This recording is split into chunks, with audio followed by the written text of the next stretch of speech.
Hi, everyone. Welcome back to Socially Distant Tea Time. I'm Kaitlin McGreyes, joined by Otton and Evelyn Page. And we're here to talk about working mom life in Corona times, or coronavirus times. Corona times would be way more fun, I think. How are both of you doing? Welcome back, and let's get into it. What is this week looking like? Things are good here, and we all just talked about how we're all sane in our various offices for the first time, and there's excitement to that, in that we're not trying to juggle children. I think in our last one, my daughter interrupted. We usually had some sort of child interrupting, and here we are in our space, and there's something really nice about that, of like being able to turn off that mom mode. But I would just had a conversation with someone about that mom guilt of work and being away from your kids and all of that. So we're living it too, and I can relate to that. Yeah, I had a conversation with somebody about that too, a midwife actually, and she made such a great point that I'm like living for the first time, that the mom guilt really goes away a lot when you have excellent, high quality childcare that you feel so good about, that, but it's really hard to find that. And when my kids are not in a good place, I can't focus on work. I can't, I don't have mental space for it. So this is a big thing for me, to have an office and a dedicated time each day to work. And I, quite honestly, I don't even think about my kids when I'm at work, because they're at school, and it all, it just all feels really good. So I agree. I both my kids are in daycare, and I really like our daycare. I feel really comfortable there. So I know they're having fun. So I miss them. And I think it was a little bit to kind of pull out like feeling guilty versus just missing them, because they're really cute and I want to see them. But yeah, I do feel the same way. I don't worry about them being there because they're having fun and they're safe. So it just frees up so much mental energy to focus on the work that I also enjoy doing.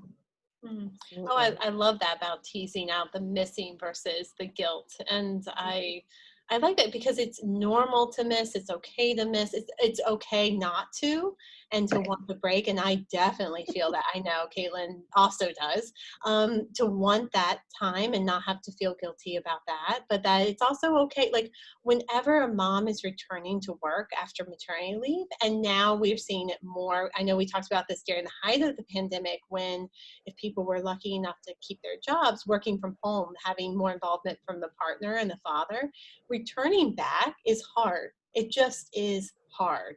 And getting through that and being okay with, all right, this is hard, this is uncomfortable, but it'll get easier, mentality to it.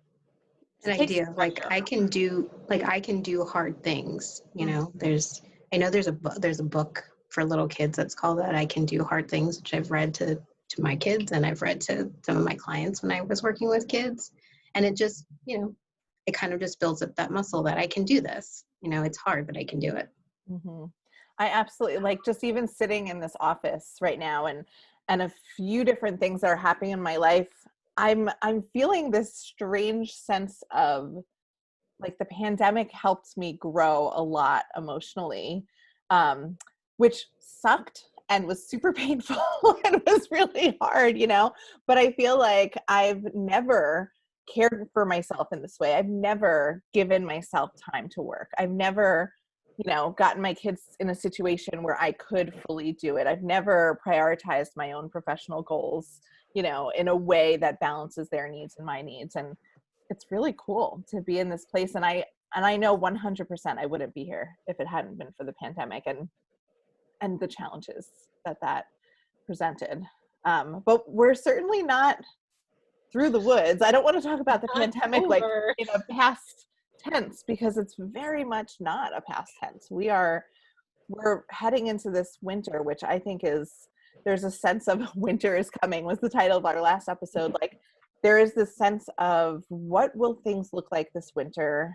I think there's been some freedom in the summer. People loosened up a little bit, and the rates are spiking across the country, not so much in our area right now, but there's big new challenges. I would love to talk mostly for my own needs, but also because I think probably it's coming up for other people, about the holidays. We have Thanksgiving right around the corner, and I'm in this situation. This is where I say, like, I'm having some emotional growth. I can feel myself like maturing into my reactions to this. But I really do love being immature sometimes. It's so much easier to just throw a tantrum. But my family is not going to see each other. I'm not going to see my brother and his wife and their family, and my kids aren't going to see their cousins. And it's because we have different levels of COVID safety and different sizes of COVID bubbles. And my family, you know, it's not a direct issue. Like, it's not because of any one action we're doing. It's just they're keeping their bubble really, really small, and they're not going to come out and see us. And it's like absolutely devastating and heartbreaking, and makes me feel so sad. And I think I ended the last session of this of like, I'm preemptively sad about it, but I've actually come into this new place of just being like, okay, you know, he's an adult and he's protecting his family the best way he can. And who am I to judge him or to be angry at him for just doing what he thinks is best? It's not personal, and we're going to find ways to make it special. But I would imagine that there are a lot of families that are undergoing tension about seeing each other. And then also, like, now that I've come to a place of acceptance of we're not going to see each other, it's how do I make this really special for my kids, even without all the family that they're used to being there. So I'd love to hear what you guys are doing for your own families and what you're hearing from women and just all of it. Well, we are also not doing our typical Thanksgiving, which is probably good because our Thanksgiving is probably around 40 people all crammed into one room. Oh my God. Super spreader. I think it's actually might have been bigger than that last year. So yeah, so definitely not conducive to not spreading COVID. So as a family, it was just sort of family that hosts that, because we go to one person's house every year, and they kind of sent out an email. Like, we all kind of knew it wasn't going to happen, but kind of had that official, like, yeah, it's not going to happen. But so we're kind of figuring out right now whether we'll really just be the four of us at home. We might, you know, go to my in-laws' house, which they live down the street, and they are people that we're seeing. But I think for us, it was also thinking about, and this has come up with some of my clients too, of finding new traditions that we can focus on and not just sort of dwelling and staying in like, what can't I have, or what am I going to be missing? And as I've kind of explored that with people, it's kind of like, oh, well, I always kind of wanted to do this, but I just never did because we just kind of do what my family has always done. So there's actually been kind of some excitement of just like, I get to kind of make my own little thing this year, you know, whether it's for Thanksgiving, which is coming right up, and then, you know, the holidays later in the year. So while there's some missing and kind of some sadness around that, I find that some people are kind of getting a little bit excited to kind of do something new and different.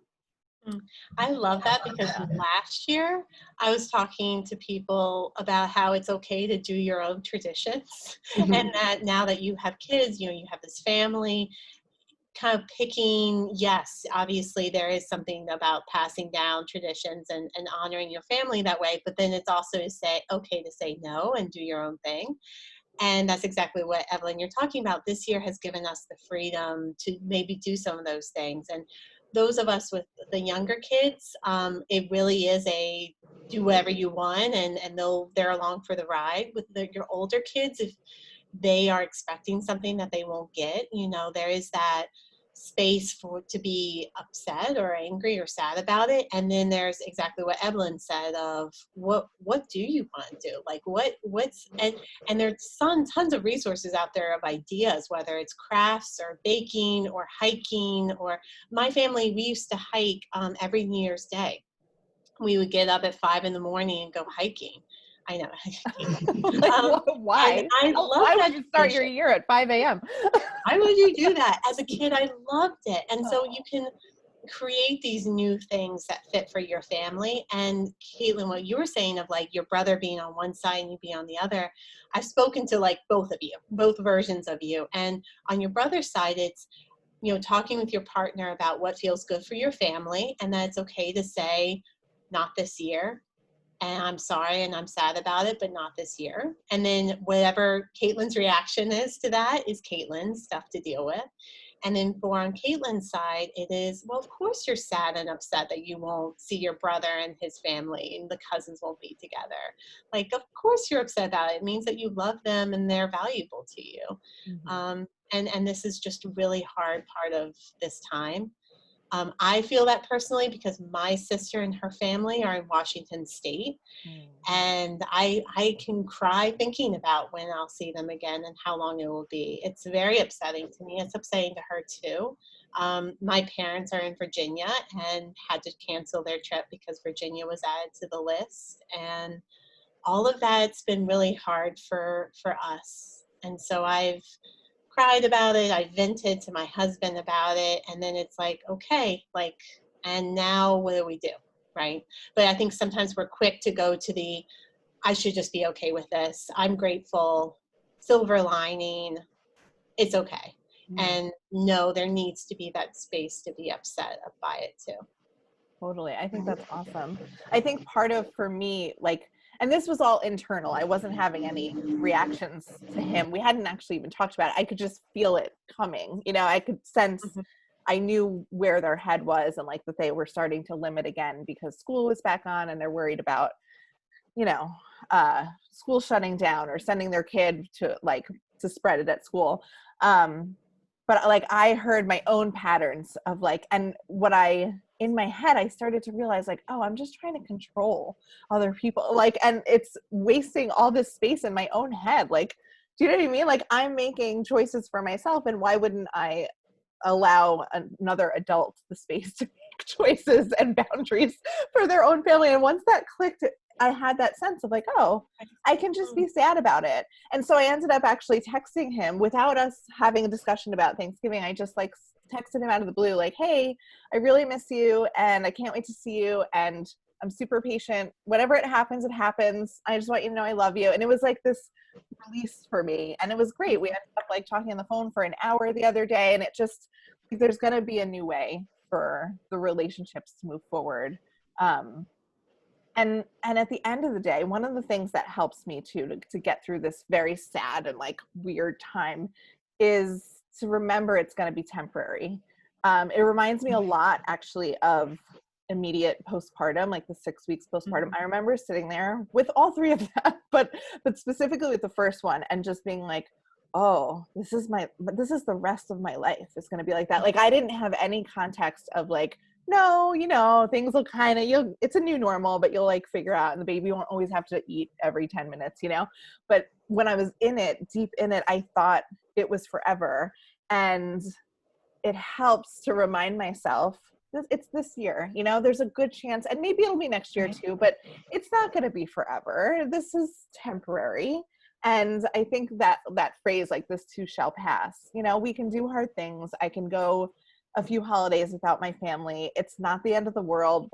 We all still love each other, and the kids, will stay in touch and pick up where they left off. And there's this kind of like soothing that has happened when I think of it not being forever, because it can feel when we're what are we? We're almost a year into it, and it feels like it's almost getting harder by the day, and the numbers are getting worse by the day, and the news and the election, all these things are just getting worse and worse. It's hard to remember this is temporary, and it won't.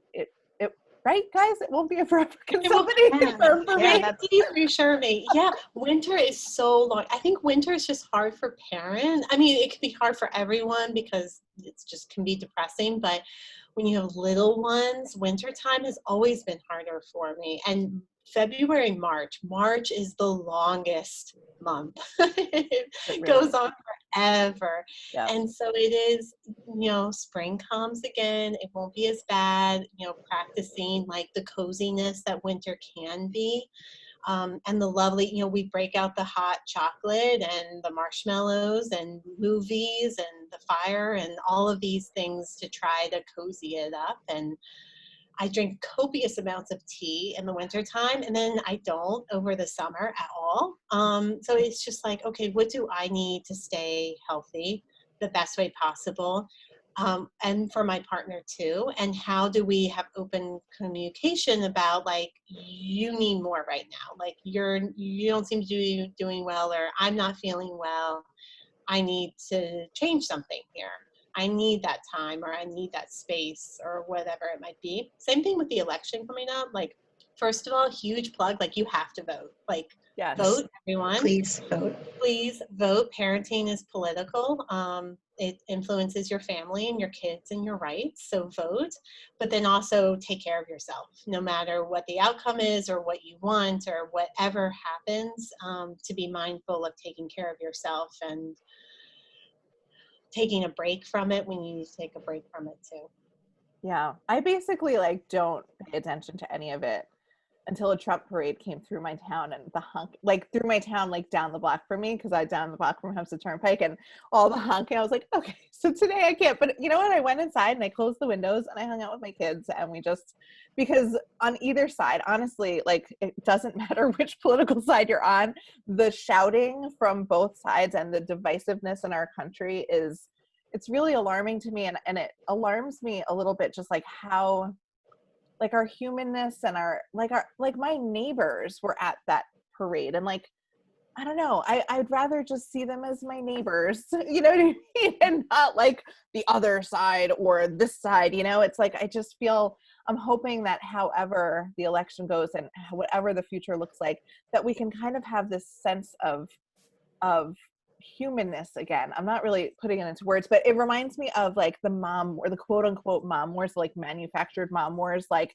you know, you're formula feeding and I'm breastfeeding, and you're homeschooling and I'm public schooling, and I'm, you know, I put my kid in front of a TV and I'll never ever let him have a screen, you know, working moms, stay-at-home moms. There's like these like dichotomies where we like, just especially like on the internet where we're getting a lot of our information and a lot of interaction, there's like this black and white division in mothers. And the truth is, if you get a bunch of moms and sit them in a room together, they find so much more similar about each other, and so many more things that unite them in their experience than, you know, the choices that they make. And I'm hoping that we can find some healing like that for our country, no matter what happens in the next few weeks, because that, I think, is the saddest part for me. It's just, it's like, it's gone is who's right and who's wrong, and it's just like we're not even seeing each other as people anymore, and we're not having discussions, and I hope that we can remember that. That's my little soapbox speech about the election. I mean, whatever just remember, happens, it's your neighbors, you know? Yeah, whatever happens, like once it's done, we can then kind of move on to the next step, whether it's being happy about the outcome or figuring out what to do about the outcome, you know. And yep. Yeah, but I do like there's something anxiety provoking about like just waiting and waiting and waiting, that you don't know what to do, you don't know what to expect, and you don't know what's going to happen. So once you know, you can then, you know, take whatever steps you need to. Right, whatever the response is. And Tuesday is my day home with the kids, so I plan to have my phone away from me and play with my small children who have no idea what's going on as a break. But that big plug to vote, and then and then figure out what the next steps are, whether, you know, and always staying active, whatever fits your bandwidth and your comfort level. And we talked about that with the social justice things of like, okay, challenging yourself is good, and taking a step forward or step out of your comfort zone is good, but that doesn't mean that you suddenly have to change who you are or give everything. And recognizing like, okay, especially as parents, like my life and what I can give right now is going to look different in 10 years. And recognizing that and honoring that too. That's beautiful. Well, thank you guys so much for joining me. I think this was, I needed this just as much as I'm hoping the people listening to needed this. The holidays and the election are just the two biggest things I think on most people's minds in terms of COVID right now. So I really appreciate this discussion. And I think people listening to this and myself are walking away with like actual coping techniques and like ways to reframe the situation and get through it. So thank you both so much. And we'll do this again in 2 weeks. And thank you all for listening. Bye. Thanks, Kaitlin. Bye.